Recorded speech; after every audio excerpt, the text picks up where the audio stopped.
Okay, this is part 17 in the series of Python game engine programming. And so in the previous two lessons we were switching scenes, and the last time we had done it, the cylinder was falling down. When it hit the plane it would switch automatically.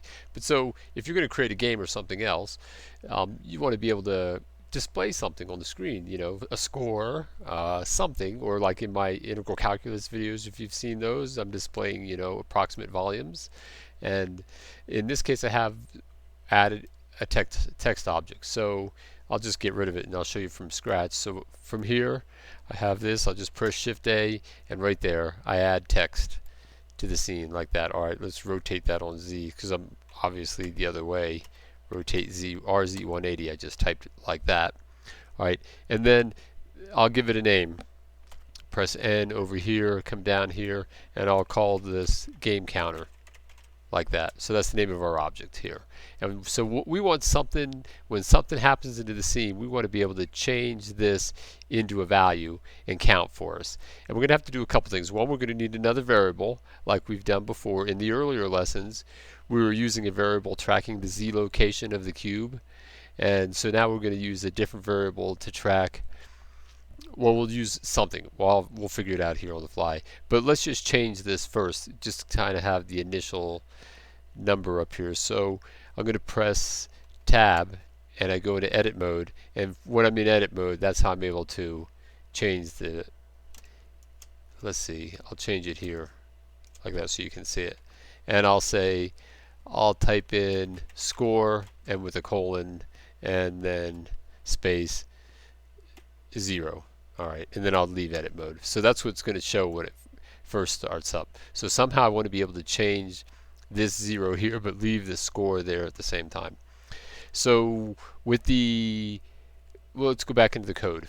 Alright, so in the code I'm looking at the cube object code associated with the cube, and we'll just put it in here since it's easy enough. And notice up here at the beginning of the scene we did all our initializations, and we got these variables for a cylinder and the icosphere, and we got those objects, but we're also going to need to get something for the text object, so we're going to put that here first, and we'll say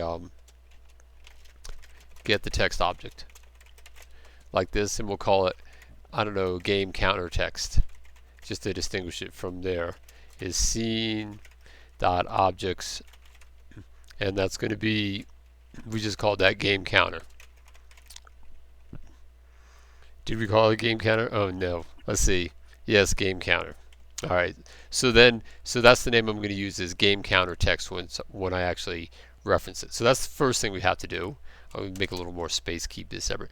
And now we're going to need, once we get it, we're going to have to do something to it. So let's do that first. Before we do anything else, let's just kind of step through it and see if we can modify it. Let's put it down here on the, we'll put it down here with the A key, just for the moment. Modify the text object. Okay, and so let's just say game counter text, because that's the name of the object now that we have, and dot text is how you access the text of that object, and we're just going to give it a new name, and we're going to make it, we'll just call it score colon 1. Now this isn't going to be the way we actually change it. I'm just verifying that this is actually working for us. Alright, and so that's with the A key. Alright, so let's just go here. We're going to have to do this quick because you know how this cylinder is on us, that when this cylinder gets too far, we're going to change that. When that cylinder hits the plane, it's going to switch to the next scene. I'm just going to push it up here for the second, so it doesn't hit the ground quite so fast. Give me a chance to press the A key. Alright, so I'm going to press P, and then I'm going to press A, and there it is. It changes the text right there on the fly. Alright, I'll press A again, there it is. So it's not really keeping count yet, but it does show that we're modifying the text itself. Okay, so that's step one. Alright, now let's go back into the code. Alright, so now we'll actually, so we know this is what you use, game counter text, name of the object, dot text. Alright, so then we put what we want within these double quotes like that. But we also want to be able to do things like a variable. So we want to be able to keep track of a number as it goes? Well, just by entering, this is a string value within double quotes like this. Just by typing that in, that's not going to fix the thing for us. We're going to have to do some tricks here.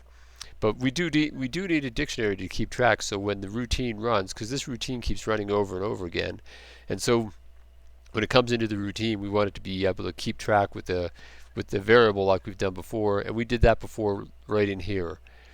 We had the first time initialization of the cube location variables, right? And we called the cube was z location, and if it was not in cube object, which is the name of our controller here, then we initialized it the first time around. And otherwise, we don't want it to initialize, and this only is going to happen the first time. So we want to be able to do that. So let's just, I'm going to copy this also. And come down here, and I'm going to say initialize game counter variable. All right, and I'm going to call it game counter. All right, like this is not in cube object, init game counter, like that. All right, so that's that. Then so we're going to have to go get a routine called init game counter. So we'll go down and look at the bottom like we did before. You should still have all this code, so it's easy enough when you do it this way. You can just cut and paste things. All right, so I'm going to just copy that, and I'm going to call that init game counter instead. So now I have a new routine called init game counter, and it's going to be the name of it. Instead of being z location there, we see if z location is in it, we named it game counter. All right, so in here, in place of that, we just put game counter, like that. Initial game counter, and I'm going to say we'll just make these integer based to 0, like this, to initialize the game counter var variable, like that. All right, so now we've initialized it, so then we can use it somehow, and the way we're going to use it in here. Let's just use it within this routine, and this is the where is this thing? Then we're going to use it. Well, yeah, okay, we'll do it up in here.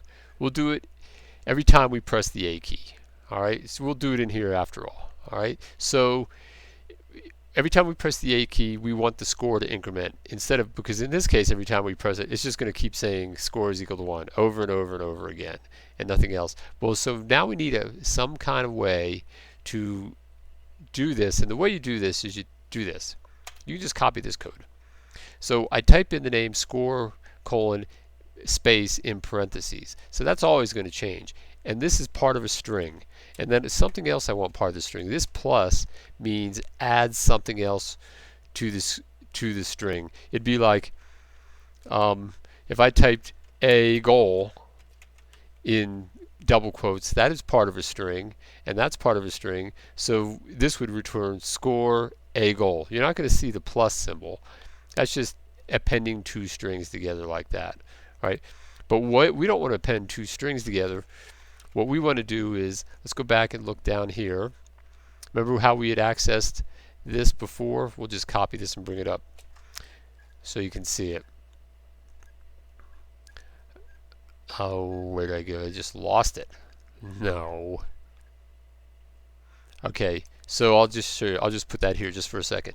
So when we were changing the cube object position before, remember you had to access it via, these are dictionary entries, so the name of the cube object is this name up here of our controller, and then associated with that is the variable. So we know the variable, instead of z location, we want game counter. So that's what it's going to be called, like this. But we don't want anything to be associated with that because it's nothing with this here. So we're just going to go back like this, and So what I'm saying is now score, the game counter text is going to be equal to score plus the variable, the value of the variable game counter. Okay? And so then once we do that, then I'm going to say here increment the variable by 1 each time the A key is pressed. Okay. And this will really be modify the text object, but we're incrementing. This is a display the score like that. All right. So now we need to actually increment it. So we'll do the same thing down here. This is cube object, and in single game counter, and plus equals 1 like that. All right. So now what this should do, it should come back and display. Every time we press A, it should display score and plus this value in here, and then that's actually not going to work yet because this has to be a string. So string, we need to convert this to a string object. See, this game counter.text is a string object. So what we need is to convert this to a string, is here, because this is basically a value like an integer or double precision, but we want to convert it to a string. We want to get the value and we want to convert it to a string. So now that essentially turns the value of this into a string. Okay, let's save that. And let's go back and see if it actually runs. Let's go in here, and you know me, I'm always going to make an error. I'll press P, and then see if that cube comes down. It switches over, switches back. Alright, now watch. It's still there. Every time I'm pressing that keyboard,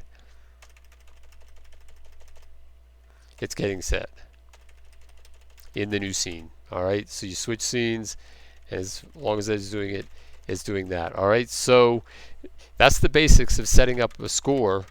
You know, the key to doing it, of course, is just making sure that you have a dictionary value and that you initialize it one time, like up in here, and that way it doesn't if you don't initialize it once and you try and come down here within the A key and you just try and press it and increment it, it's just going to revert back to the original value each time because it won't hold the value after it leaves the routine as it is. Okay? Alright, well that's it for this lesson, and I'll see you in the next lesson.